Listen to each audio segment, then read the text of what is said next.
on donne la possibilité à une personne de remporter un set de suspension Suntour. Ça pourrait être du cross-country, ça pourrait être de l'enduro, ça pourrait être de la descente. Peu importe la discipline. Donc, peu importe la discipline, la seule condition étant... On a mis sur le marché, donc on vous l'a dit, la suspension TAC qu'utilisent Pidcock et Pauline. Le TAC, en fait, c'est un système intelligent qui ne fait pas que ouvrir et fermer la suspension.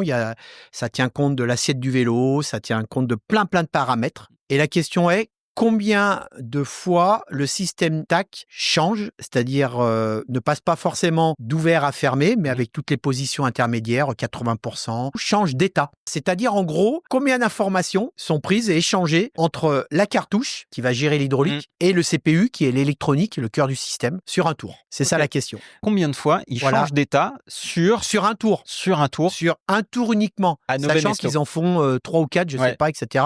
Qu'on a appris que le tour faisait 4 km, je crois, c'est ça? Donc, pour participer, c'est très simple. Dans la rubrique commentaires, vous indiquez la valeur que vous estimez être la bonne. On fixera une date limite jusqu'à laquelle vous pourrez indiquer en commentaire la valeur. Celui qui remportera la fourche et l'amortisseur le combo, sera celui ou celle qui aura indiqué en commentaire la valeur la plus proche de la valeur de la réalité. On vous donnera toutes les infos dans la description.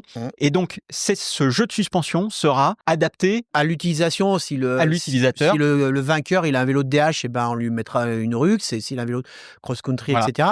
L'idée quand même, par contre, pourquoi on lui offre le combo, c'est qu'en fonction du vélo qu'il a, nous, on lui fera les setups en tenant compte de la cinématique du vélo, etc. Voilà. On lui remettra en main propre. Ça peut être soit à l'académie s'il est dans la région, soit sur un événement de Coupe du Monde, soit un Rock d'Azur, etc. Parce qu'il faut d'abord qu'on ait l'information quel type de vélo il est, quel segment de vélo il est, et puis surtout après, il faut qu'on se renseigne sur la cinématique du vélo.